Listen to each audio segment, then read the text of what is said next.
तो आज का श्लोक है 8.27, है ना?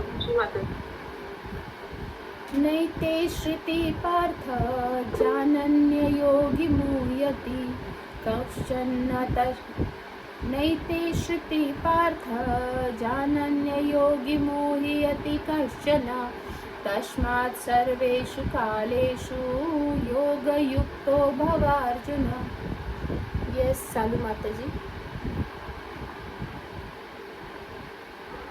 हरे कृष्णा। सभी के चरणों में दंडवत प्रणाम।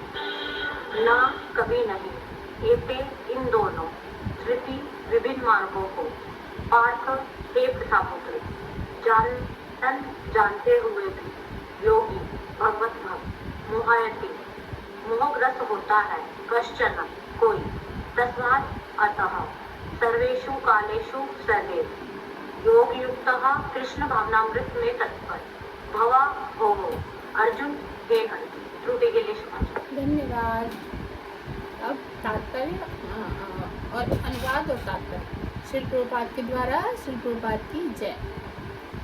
हे अर्जुन, यद्यपि भक्तगण इन दोनों मार्ग को जाते हैं किंतु वे मोहग्रस्त नहीं होते, अतः तुम भक्ति में सदैव स्थिर रहो। इसका अर्थ क्या है, तात्पर्य में समझते हैं। और कृष्ण अर्जुन को उपदेश दे रहे हैं कि उसे इस जगत से आत्मा के प्रयाण करने के विभिन्न मार्गों को सुनकर विचलित नहीं होना चाहिए। कह रहे मैं तो बताऊंगा कि ये दो रास्ते हैं प्रयाण करने के, लेकिन तुम्हें विचलित नहीं होना चाहिए। भगवत भक्त को इसकी चिंता नहीं होनी चाहिए कि वह स्वेच्छा से मरेगा या दैववशात, है ना, कैसे भी जाए उसका तो फिक्स है, क्योंकि उसको कृष्णाइज रहना है हर हाल में। बस ये ध्यान रखना है।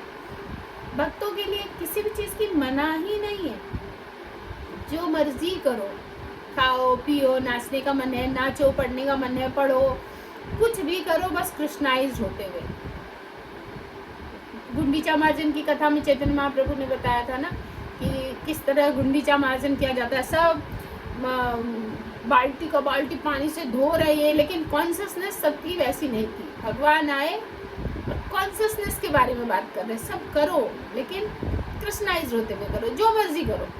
तुम अपने घर में किचन में ही सेवा दे रहे हो, अपने प्रभु की सेवा दे रहे हो, बच्चों की सेवा कर रहे हो, जो कर रहे हो वही करो, कृष्णाइज होते हुए करो। ठीक है। भक्त को कृष्ण भावनामृत में दृढ़ता पूर्वक स्थित रहकर हरे कृष्ण का जप करना चाहिए। उसे यह जान लेना चाहिए कि इन दोनों मार्गों में से किसी की भी चिंता करना कष्टदायक है। ये पंखे की आवाज आ रही है ज्यादा क्या? मैं थोड़ा कम कर देती हूँ।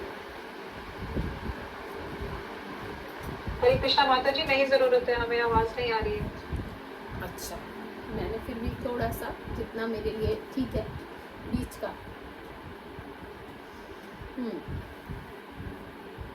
कृष्ण भावनामृत में तल्लीन होने की सर्वोत्तम विधि यही है कि भगवान की सेवा में सदैव रत रहा जाए। हर हाल में, हर क्षण में उनकी ही सेवा में रत रहा जाए। ये जो भी आप सुन रहे हो ना, अपने लिए नहीं सुन रहे हो, भगवान को प्रसन्न करने के लिए सुन रहे हो। ये एक सेवा है, इसको सेवा के रूप में लो। जब हम प्रसाद पाते हैं वो एक सेवा है, सेवा के रूप में लो। जब हम प्रसाद अपने लिए पाते हैं ना, कभी हमें वो अच्छा लगता है, कभी वो हमें कम अच्छा लगता है, कभी बिल्कुल अच्छा नहीं लगता। कभी प्रसाद के बीच में हम 10 बार मोबाइल चला लेते हैं, कभी प्रसाद के बीच में हम उठ के जाके ये ले आए वो कर आए। लेकिन अगर हम वो सेवा समझ कर करेंगे तो पहले तो इस अच्छे बुरे से ऊपर उठ जाएंगे। ना प्रसाद के बीच में फ़ोन चलाएंगे, ना प्रसाद के बीच में 10 बार इधर उधर उठकर भागेंगे, ना कोई प्रसाद के बीच में अनर्थक निरर्थक कोई वार्तालाप करेंगे, क्योंकि ये सेवा कर रहे हैं हम भगवान के प्रसाद का, भगवान के भोग का, ये ऑनर कर रहे हैं हम। तो सेवा है वो। पहले के लोग इतना तो नहीं, पर ऐसे बोलते थे ना, खाना खाते वक्त बात मत करो, बात नहीं करना चाहिए, ऐसा हम सुनते थे। तो बात वही थी, रहते रहते इतने तक हमारे कान में पहुंची है कि वो सेवा है। कृष्ण भावनामृत में तल्लीन होने की सर्वोत्तम विधि यही है कि भगवान की सेवा में सदैव रत रहा जाए। इससे भगवत धाम का मार्ग स्वतः सुगम, सुनिश्चित तथा सीधा होगा। इस श्लोक का योग युक्त शब्द विशेष रूप से महत्वपूर्ण है। योग युक्त जो है ना, ये योग युक्त परंतप, योग युक्त, ये वर्ड जो है ये बहुत इंपॉर्टेंट है। योग युक्त का मतलब है कृष्णाइज होना, भगवान से जुड़ना। योग मतलब जोड़, है ना, ऊपर कहीं इसका वो भी लिखा हुआ होगा। हाँ, कृष्ण भावनामृत में तत्पर, योग युक्त, योग में युक्त हो जाना, जुड़ जाना, है ना, भगवान के साथ जुड़ जाना, मतलब उनकी बस कृष्णाइज हो जाना इन एनी कंडीशन, योग युक्त। तो यहाँ पर हाँ, जो योग में स्थिर है, क्या कह रहे हैं, इस श्लोक का योग युक्त शब्द विशेष रूप से महत्वपूर्ण है। जो योग में स्थित है वह अपने सभी गतिविधियों में निरंतर कृष्ण भावनामृत में रत रहता है। श्री रूप गोस्वामी का उपदेश है, ये लाइन जो है ना, कि सभी गतिविधियों में, चाहे वो कुछ भी कर रहा हो, सभी गतिविधियों में वो कृष्ण भावनामृत में ही रत रहता है। ये इम्पोर्टेंट है। श्री रूप गोस्वामी का उपदेश है, अनासक्तस्य विषयान् यथार्हमुपयुञ्जतः। मनुष्य को सांसारिक कार्यों से अनासक्त रहकर कृष्ण भावनामृत में सब कुछ करना चाहिए। सांसारिक जो भी हमारे कार्य हैं उससे हमें अनासक्त रहना है और कृष्ण भावनामृत में कार्य करना है।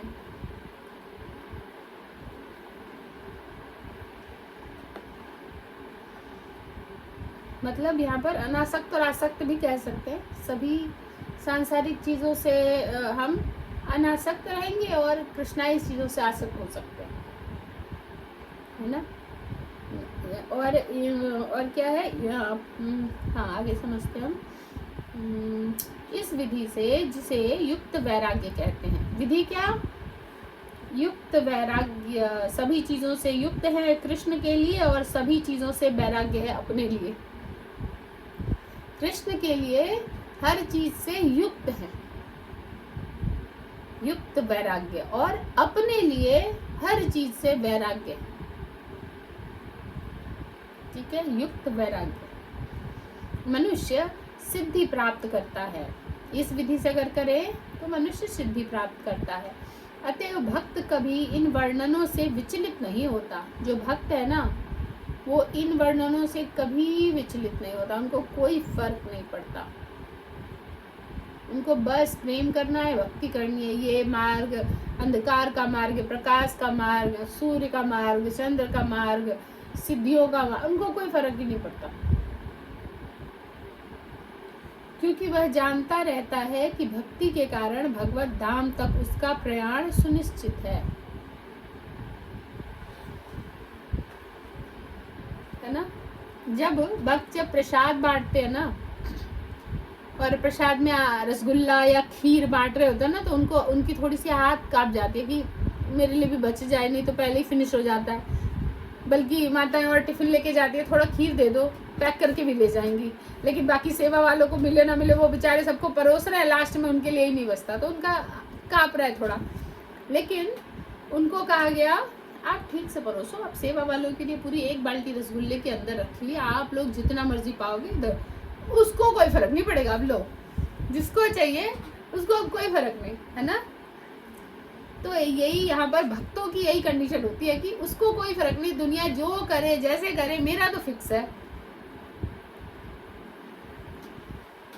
कोई जब नए घर में जाता है, कोई ऐसा माहौल है शादी का ही या कोई भी नए घर में गया है कहीं नए लोगों के बीच, तो उसको लगता है पता नहीं नाश्ते का टाइम हो गया, कर लूँ, कहीं मिस ना हो जाए, ख़त्म ना हो जाए, क्या होगा, है ना। होता है, बच्चे को कोई फर्क पड़ता है, वो उसके लिए माँ बैठी है, वो चाहे अभी 10 बजे आए या 10 बजे का खाना वो 2 बजे आके बोले मेरे को दे दो, भूख लगी है, माँ बैठी है उसके लिए ठीक रखा होगा, माँ ने रख दिया होगा, उसको किसी चीज़ की चिंता नहीं है। तो ऐसे ही हमारे लिए हमारे परमपिता बैठे हैं, हमें चिंता नहीं है, किसी भी समय में आए, दिन में आए या रात में आए, कोई फर्क नहीं पड़ता।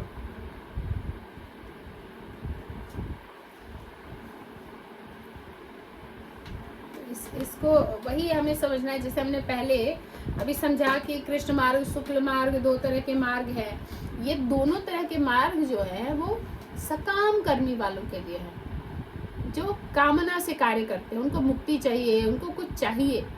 सकाम कर्मी तथा कथित अच्छे लोग, लेकिन वो सकाम कर्मी होते हैं, वो इस मार्ग से आगे जाते हैं। भक्त तो ना सकाम ना कुछ नहीं, निष्काम है। कहते हैं ना, कृष्ण भक्त निष्काम अतएव शांत, उसकी कुछ कामना ही नहीं है, और हर कामना जो भी है वो भगवान के लिए है, और भगवान द्वारा ही वो डील की जाती है। तो वो सब क्या कहेंगे कि सब कुछ निष्काम माना गया। ठीक है, समझ में आया ये वाला? एक बार हम पीछे के 2, क्षमा कीजिए, हाँ, पीछे का जो श्लोक था कि ऊपर वाला जो 26 का है कि वैदिक मतानुसार इस संसार से प्रयाण करने के 2 मार्ग हैं, एक प्रकाश का, दूसरा अंधकार का। जब मनुष्य प्रकाश के मार्ग से जाता है तो वो वापस नहीं आता, किंतु अंधकार के मार्ग से जाने वाला पुनः लौट कर आता है। इसमें भी अर्जुन ने पूछा था कि इतना बता ही क्यों रहे हो, इतना बताने की आवश्यकता ही क्या है, जब आपने फाइनली सब कुछ के बाद यही बताया है कि भक्ति ही मुख्य है और इजी है और फाइनल डेस्टिनेशन तक जाने वाली है, तो ये मार्ग आप बता क्यों रहे हो, हमें कंफ्यूज क्यों कर रहे हो? तो भगवान कहते हैं बताना तो पड़ेगा, बताकर ये भी साथ में बता रहे हो कि इससे तुम कंफ्यूज मत होना, पर बताना तो पड़ेगा और चेक भी तो होगा। मान लो कि बच्चे में विल पावर कितनी है, स्ट्रॉन्ग क्षमता कितनी है, अगर उसको थोड़े देर में, अच्छा तुम सबको रसगुल्ला खाना है, ठीक है, हलवा आ गया, वो टूट पड़ा, छोड़ो रसगुल्ला, हम हलवा ही खा लेते, तो चेक तो करना पड़ेगा, ठीक है ये हलवा ही खा के निकल दो, चलो चलो हो गया इसका। और कुछ रहते हैं ना चातक पक्षी की तरह, मुझे तो वही वाला चाहिए, रसगुल्ला ही चाहिए, और वो कोलकाता वाला ही चाहिए, तभी मैं खाऊंगी, इधर उधर वाला, दिल्ली वाला नहीं खाऊंगी। तो चातक पक्षी की तरह बने रहना पड़ेगा, तब जाके मिलेगा। नहीं तो जो सब कुछ खा लेता है ना, उसको सब कुछ ही दे देते हैं थोड़ा थोड़ा, लेकिन कुछ बच्चे होते हैं वो कुछ कलेक्टिव चीजें ही खाएंगे, तो उसके लिए माँ बाप भी चिंता में रहते हैं कि वो यही खाएगा, तो वो आया अगर तो उसके लिए तो पहले रख दो, बाकियों को मिले ना मिले, क्योंकि वो और कुछ नहीं लेता है ना। और जो सब कुछ खा लेता है उसको तो तुम ये भी खा लो वो भी खा लो, ठीक है। हमें वही चातक पक्षी की तरह भक्ति करनी है, निष्काम भक्ति करनी है, सिर्फ कृष्णाइज रहना है, बने रहना है, ठीक है। किसी का कोई प्रश्न है इसमें जो समझ ना आए?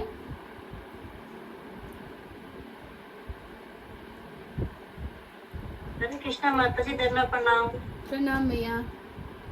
माता जी, गृहस्थी में रहने वाले लोग तो बहुत ही कम होंगे जो कामना नहीं रखते होंगे। बहुत ही कम नहीं, रहते ही नहीं, सबके कामना रहती ही है। बस जो कृष्ण भक्त का अभ्यास कर रहे हैं ना, कृष्णाइज होने का, वो सब अभ्यास कर रहे हैं इसका, बाकी तो रहती ही है कामना। लेकिन जब समझ जाएंगे ना कि मैं किस बारे में बात कर रही हूँ, तो आपके लिए भी आसान हो जाएगा। कोई ऐसा नहीं है कि कामना नहीं है, कामना ही छोड़ दो, फिर क्या कल से मैं अपने बेटे को पढ़ाऊं लिखाऊं भी ना, कि उम्मीद ना करूं कि वो ऐसा कामयाब बन जाए, है ना। ये तो रहेगा एक माँ को, हम इतनी मेहनत कर रहे हैं, बच्चा कामयाब तो हो, तो ये कामना नहीं हुई। ये तो हम कृष्ण भक्त जो है इसी को दूसरी तरह से कि ये सेवा है, मुझे सेवा मिली है ना। भगवान ने स्वास्तिक को आपकी ही कोख से भेजा है, आपके ही घर में भेजा है, किसी और के घर में तो नहीं भेजा, आपको ही माँ बनाया है। तो ये सेवा है कि मैं स्वास्तिक का ध्यान रखूं और स्वास्तिक को जो भी उसको पढ़ना है कुछ लायक बना दूं। साथ में कृष्ण भक्त क्या करते हैं कि मेन जो गोल है हो सके तो उसको धीरे धीरे धीरे धीरे कृष्ण भक्ति में लाऊं, ताकि उसका जीवन सफल हो जाए। ये सब करते हुए कृष्ण भक्त भिखारी नहीं होते कि कुछ भी पढ़े लिखे नहीं होते, कुछ नहीं करते, भीख मांगते रहते हैं और कृष्ण भक्ति कर रहे, नहीं। एक से एक पोस्ट पर है वो, जहाँ है, भगवान ये कह रहे हैं जहाँ हो तुम, जिस हाल में हो, जैसे हो, तुम्हें बस कृष्णाइज रहना है। जो कार्य करना है वो कृष्ण के लिए करना है। आप उसको लंच बना के दे रहे हो, वो कृष्ण के लिए दे रहे हो, क्योंकि वो बच्चा मुझे मिला है, ये भी जाएगा, भूखा तो नहीं जाएगा। भगवान की इच्छा से मैं इसको दे रही हूँ। अब उसमें क्या करेंगे हम? ट्विस्ट, भोग लगा देंगे भगवान को, ताकि अब वो प्रसाद हो गया, अब उसको मिले, है ना। हम प्रसाद कितना पाते हैं, कहीं मंदिर में गए, कभी इतना सा टुकड़ा कुछ मिल गया, हम ऐसे लाते हैं, लो लो प्रसाद, सबको थोड़ा थोड़ा मुख में देते हैं, फर्क पड़ता है ना। लेकिन कृष्ण भक्त दिन रात 24 घंटे ठूस ठूस कर प्रसाद ही पाते हैं, तो उनकी कॉन्शियसनेस कितनी प्योर होगी, है ना। तो वही करेंगे बस। हर सेवा जो आप कर रहे हो, वो सेवा पहले से और अच्छी हो जाएगी, है ना। जो पति की सेवा, बेटे की सेवा, बेटी की सेवा, घर की सेवा, वो अच्छी हो जाएगी। बस उसको करने की कोशिश करनी है, और तब जो अड़चन आए उसमें प्रश्न पूछ लेना है कि ये वाला कैसे, बस। ठीक है, ठीक है सृष्टि मैया, क्या प्रश्न है आपका?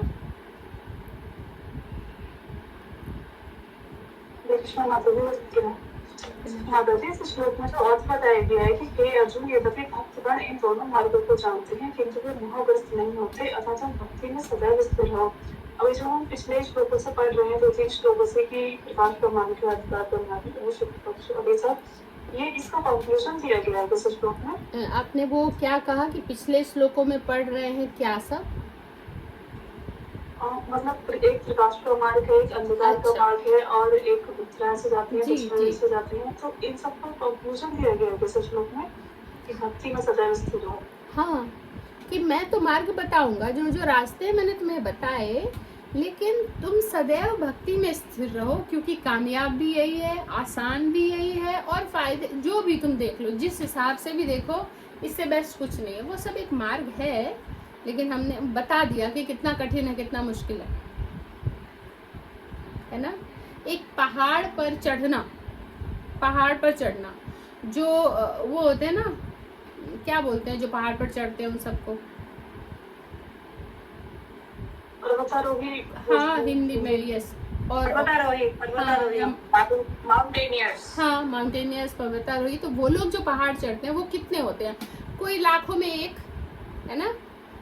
लेकिन हम लोग जाते हैं पहाड़ चढ़ने, हम लोग भी पहाड़ पे ऐसे चढ़ेंगे, हमें कहा जाएगा अरे सीढ़ियाँ हैं, बनी है सीढ़ियाँ, आराम आराम से चलो टाइम, हम उसमें चल जाएंगे। लेकिन पर्वतारोही ही उस पहाड़ पर चढ़ते हैं, लेकिन उनको गिरने का खतरा है, मरने का भी खतरा है, पर वो उनका है कि उनको वही रास्ता मिला है, वो उधर से जा रहे हैं। वो अपना क्या कहते हैं कि उनको उस रास्ते में वो आ रहा है, सबका अपना अपना टेस्ट है, उनको उसमें ये आनंद आ रहा है, पर ये डेंजरस है। और जब आराम से वो क्या बोलते हैं उसको, फिर से मैं भूल गई, वो रोपवे वगैरह माता जी। हाँ, उसको और कुछ वर्ड बोलते हैं कि वो जो एक जगह से दूसरी जगह जाते हैं, जैसे हिंदी में उड़न खटोला, शायद रोपवे बोलते हैं उसको, रोपवे होते हैं, और भी कुछ वर्ड होता है उसके जब जाते हैं। हाँ, उसका एक और वर्ड होता है, याद नहीं आ रहा मुझे, रोपवे का, जो भी आप लोग समझ गए। वो कितना आसान है, हम एक पहाड़ से चढ़े और पूरी सब वादियां देखते हुए, स्लिप करते हुए ओ दूसरे पर इजीली चढ़ जाते हैं। ट्रॉली। हाँ, ट्रॉली, हाँ, वो भी तो समझ गए ना आप ब्रिज तो नहीं हुआ ना, ब्रिज वो अलग हो। नहीं, आप सब समझ गए ना मेरा। हाँ, डन, समझ गए, आप सब समझ गए हो। तो ये जो है कि आराम से हम एक पहाड़ पे बैठेंगे, और या तो नीचे ऊपर जहाँ का भी जाना है, इजीली दोनों तरफ से हम अच्छा सा व्यू देखते हुए और पहुंच जाएंगे, है ना, 20 मिनट में।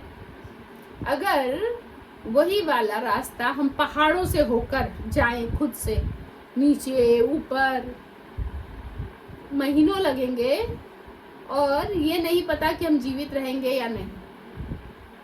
बहुत मुश्किल है ना।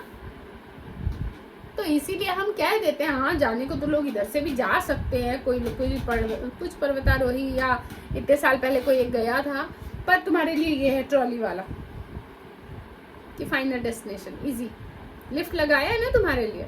तो भगवान कहते हैं वक्त तुम्हारे लिए लगा हुआ है, तुम निश्चिंत रहो।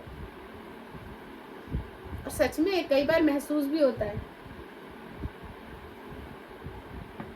जब माता हम जी मेरा एक प्रश्न जैसे इसका आप एग्जाम्पल एक बता देती हूँ। जब हम कुंभ गए थे तो कुंभ में भी ना इतनी रश थी, सब कह रहे थे पता नहीं कैसे होगा, सब खो रहे थे इतना, घाट पे नहाए कैसे, कपड़े इधर रखे इधर खो जाएंगे इधर, मतलब और रश इतनी ज़्यादा कि एंट्री कैसे करें। और हमारा दल था, हम तो सोच रहे थे बाप रे हम तो हज़ारों की ऐसे लंबे हमारा ग्रुप जा रहा है कीर्तन करते हुए।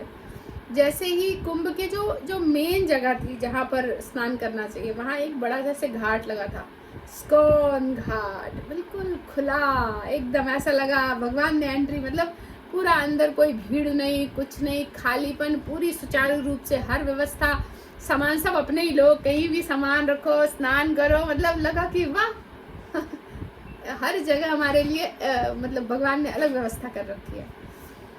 तो बस कृष्णाइज बने रहो, ऐसे ही आनंद आएगा। यस सृष्टि मैया।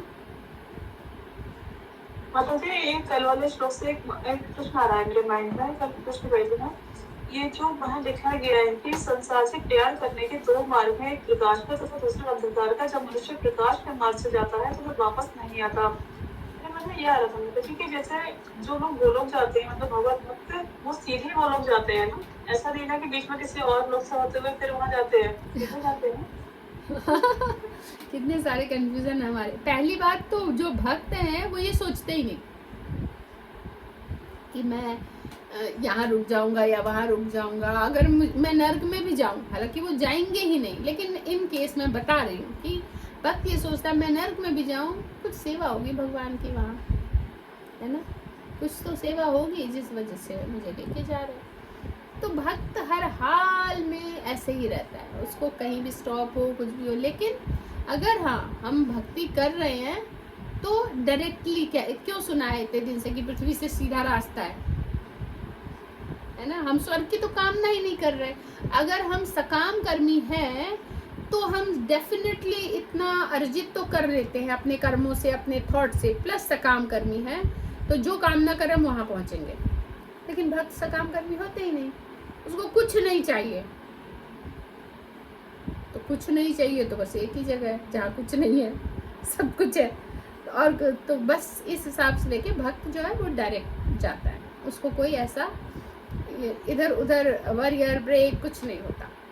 बाकी याद है हमने एक कथा सुनी थी मोची की, कथा में क्या था, एक पंडित था और मोची था। मैं एक बार थोड़ा सा रिकॉल करा देती हूँ कि नारद जी जा रहे थे भगवत धाम, उन्होंने पंडित से पूछा था कि अच्छा मैं भगवान के धाम जा रहा हूँ, कुछ कहना है क्या भगवान से तो बता दो। तो पंडित ने कहा कि हाँ ठीक है, वैसे तो मुझे पता ही है, पर पूछना भगवान से।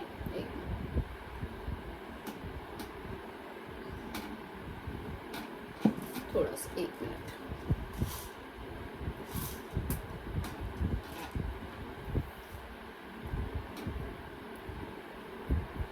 कह रहे भगवान से पूछना कि पहले तो देख के आना भगवान क्या कर रहे थे, फिर पूछना मैं कब तक आ पाऊंगा भगवत धाम। वैसे तो मुझे पता है मैं इस जन्म में चला जाऊंगा, फिर भी आप पूछ लेना।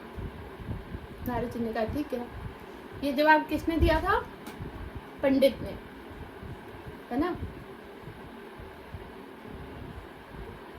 और फिर नारद जी आगे बढ़े तो उनको मोची दिखा जो भगवान का बहुत अच्छा भक्त था। तो मोची को बोला मैं भगवान के धाम जा रहा हूँ, कुछ कहना है क्या। तो मोची जो है बड़ा खुश हुआ, वाह अब बस देख के आना भगवान क्या कर रहे हैं। उन्होंने कहा ठीक है। नारद जी ने कहा और कुछ नहीं पूछना, कहते नहीं और कुछ नहीं। तो नारद जी ने कहा ये नहीं पूछना तुम्हें कि तुम पर भगवान कब कृपा करेंगे, कब तुम जाओगे। ठीक है आप पूछ लीजिएगा। तो नारद जी गए भगवान के धाम में और भगवान से पूछा कि ऐसे ऐसे वो पंडित मिला था, वो पूछ रहा था। तो भगवान ने कहा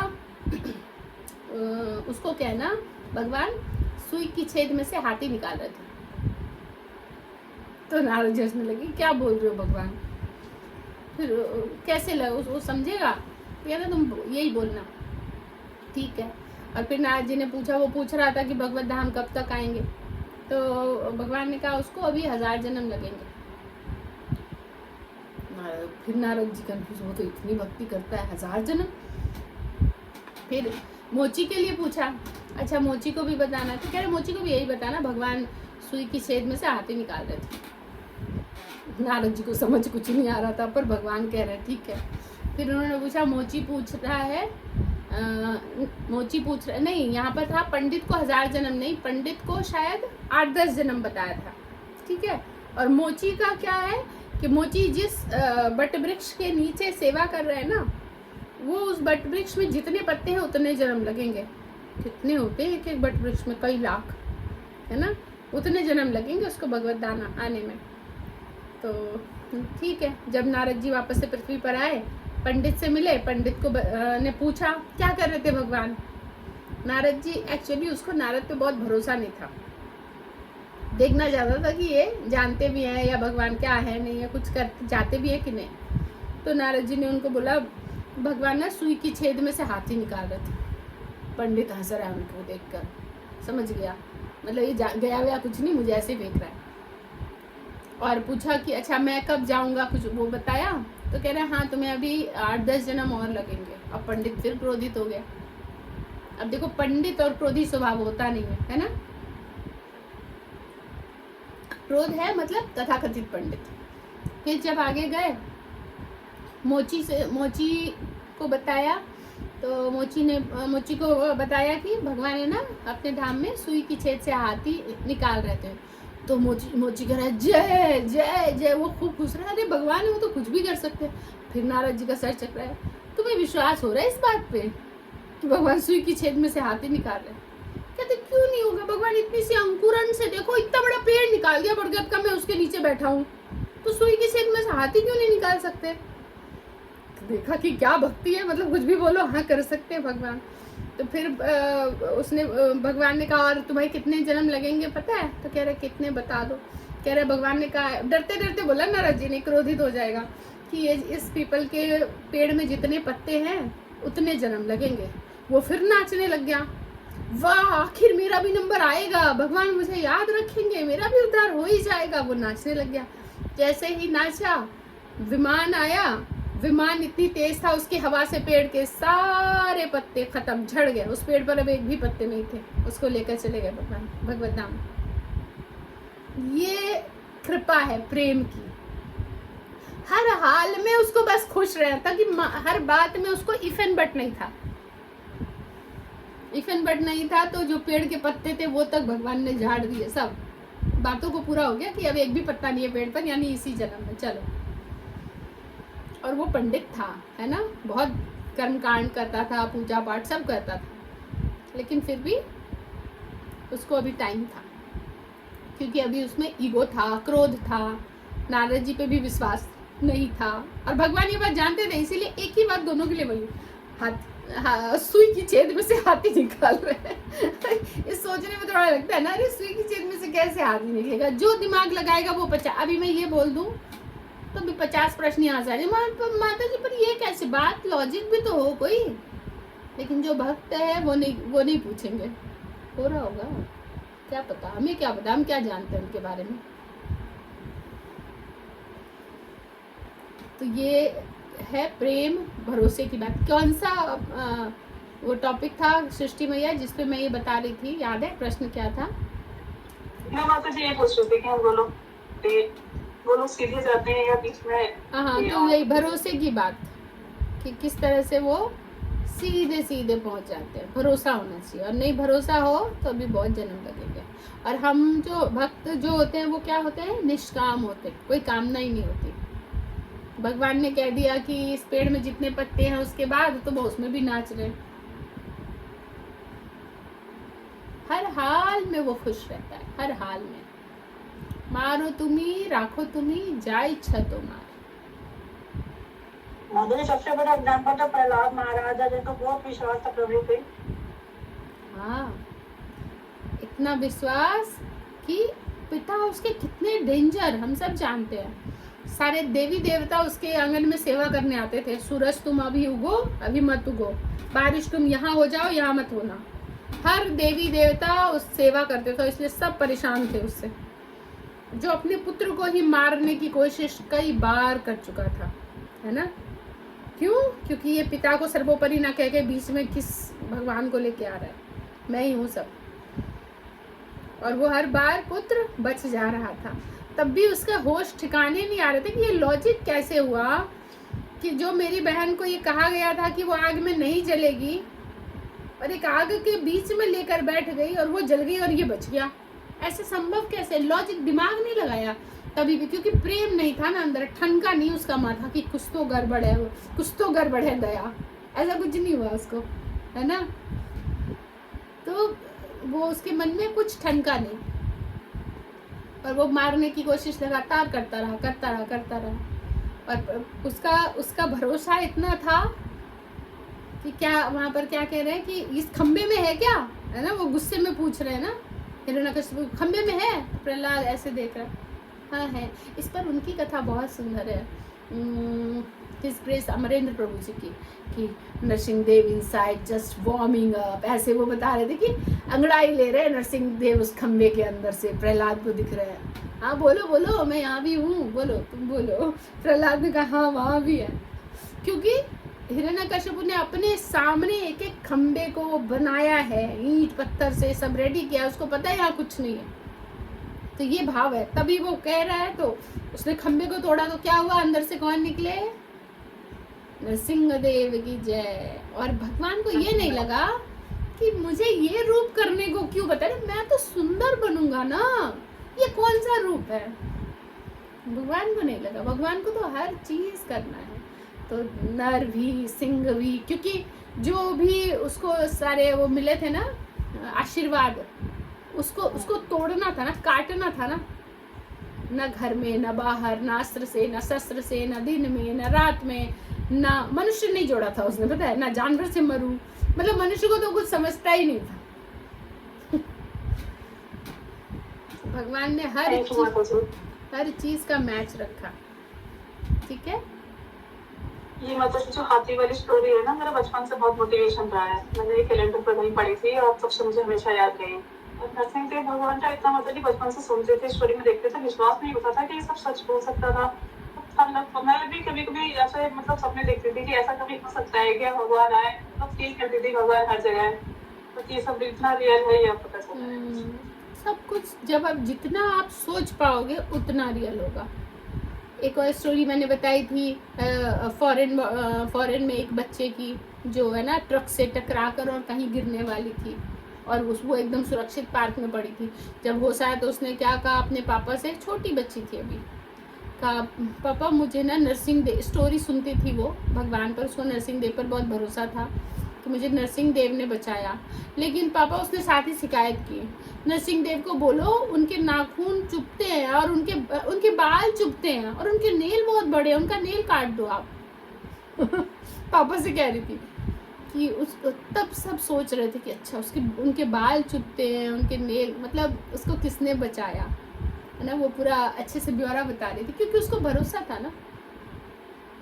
भरोसा हो तो तुरंत होता है। एक और हमने सुना था जगन्नाथ टेम्पल से बच्चा पहले दिन ही, अभी है ना वहाँ पर नियम है कि 5 साल से ऊपर या 7 साल का बच्चा जाता है, जैसे ही वो हो जाता है तो वो भी लेगेसी संभाल लेता है। सबसे मंदिर के ऊंचे जो है ना उस पर झंडा लगाते हैं, वो चेंज होता है प्रतिदिन। तो वो आज पुत्र की पहली मतलब उत्सव था, उसके पुत्र का पहला दिन शुरू होने वाला था, वो भी पिता के साथ जाएगा झंडा लगाने टिल ट्रेनिंग होने तक। तो वो ऊपर तो पहुंच गया सुरक्षित, उतरने लगा तो गिर गया उतनी ऊंचाई से, और गिरते ही इतनी श्रद्धा थी तो क्या बोला वहां पर, किसका नाम लिया था, किसी ने, स्टोरी तो मैंने पहले सुनाई है ना, किसको याद है? सुनाइए माता जी, नरसिंह देव को किसको याद है मैंने कौन सा नाम बोला था? यस शालू माता जी। हरे कृष्णा माता जी। माता जी आपने तो वानर बोला था कि वानर आए और उन्होंने पता, हाँ, लेकिन उसने याद किसको किया, किसका नाम पुकारा? जगन्नाथ। जगन्नाथ उसी मंदिर में थे ना, तो गिरने लगा तो एकदम से उसको जगन्नाथ बोलते हुए बच्चा गिरा। तो एकदम जब लास्ट में पता नहीं कैसे सेम टाइम पे 2 दिशाओं से 2 बंदर आए और ऐसे हाथ पकड़ा, नीचे रखा, दोनों बंदर गायब, दिखे नहीं किसी को। बहुत सारी लीलाएं आज भी दिन प्रतिदिन होती है। हम उसमें रैलिश करेंगे तो होगी, और जितना हम समझदार बने रहेंगे ऐसा नहीं होगा तो नहीं होगी। थैंक यू माता जी। माता जी एक तो प्रश्न और है मेरे छोटे छोटे, बस एक बात शेयर कर रही हूँ माता जी। ये जिस कमरे में आज बैठी हूँ ना, आज जब 14-15 साल की थी तब मेरे साथ ऐसा ही था। मैं बहुत सोचती थी कि भगवान कभी मेरे लिए भी आएंगे क्या, इस तरह से मतलब बाहर तैयारी करने जाने का, और आज हर वो चीज सच हो गई है। और जब आप आए हो ना, तब तो मुझे लगा है जीवन की सबसे बड़ी चीज मेरे जीवन में हो गई। मतलब फिर मुझे कुछ और की मतलब बात ही नहीं है, वो सब रास्ते में बना लूंगी धीरे धीरे।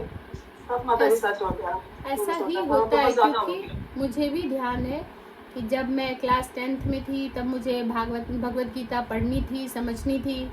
मुझे मैं पढ़ रही थी पर समझ नहीं आता था, तो मैंने भी वही प्रार्थना की थी। मुझे नहीं पता कैसे होगा, क्या होगा। एक छोटा बच्चा जिद करता है ना, ऐसे मुझे जानना है, मुझे अच्छे से जानना है, मुझे नहीं पता। मैं उसको पढ़ती थी, मुझे समझ नहीं आता था। तो ऐसा आया कि इतने सारे गुरु आ गए जीवन में समझाने के लिए, बताने के लिए। भगवान भेज देते हैं, आप जो मांगोगे वो सब मिलता है।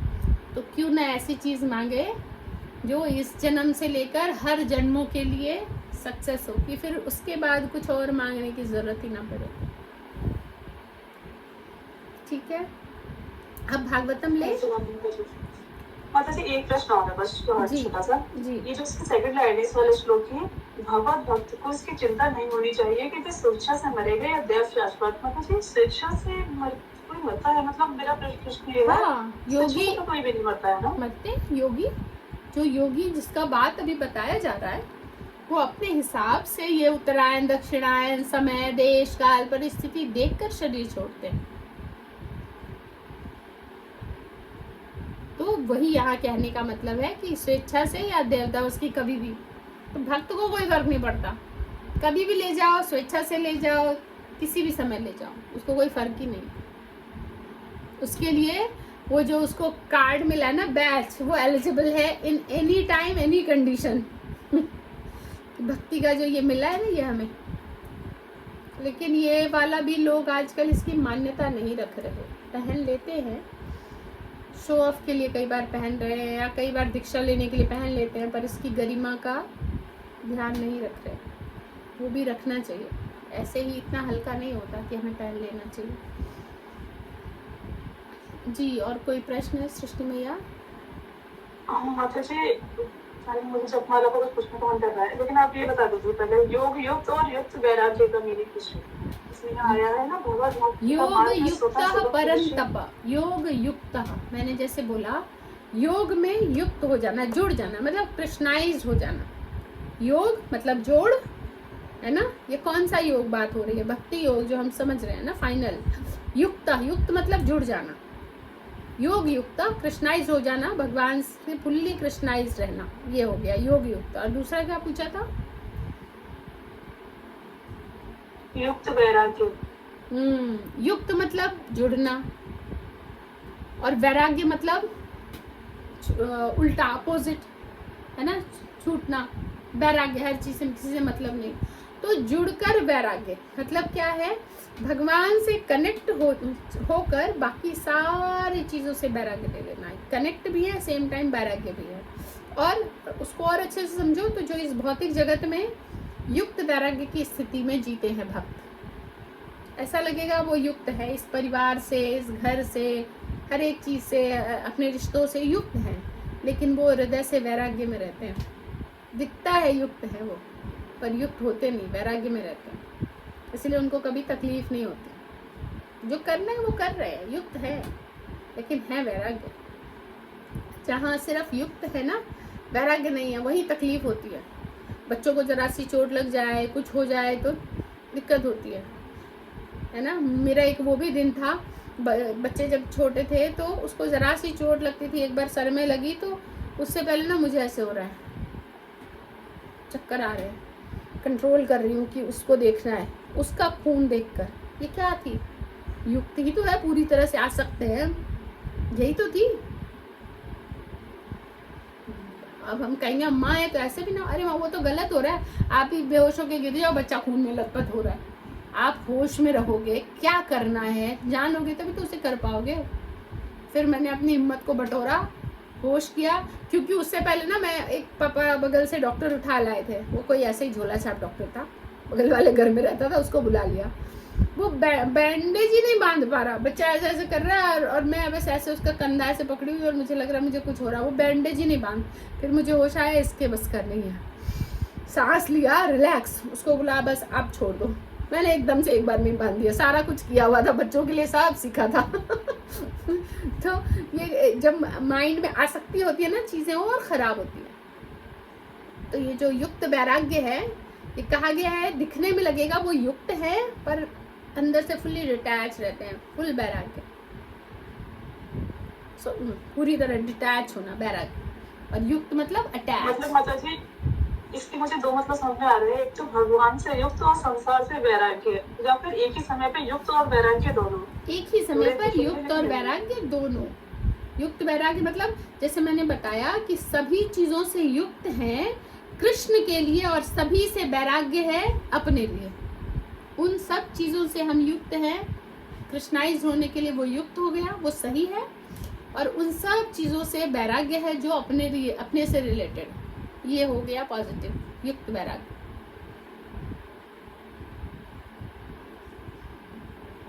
ठीक है, क्लियर है?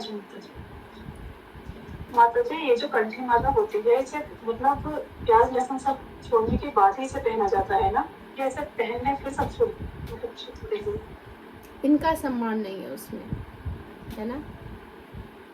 तो प्याज लहसुन सारे नियम जो हम नहीं करते, प्याज लहसुन छोड़ने के बाद लोग पहन लेते हैं कि हमें और आप सपोर्ट करना और कैसे कैसे आगे बढ़ा जाए, लेकिन कम से कम जो असात्विक चीज़ें हैं उनको तो हम ना लें।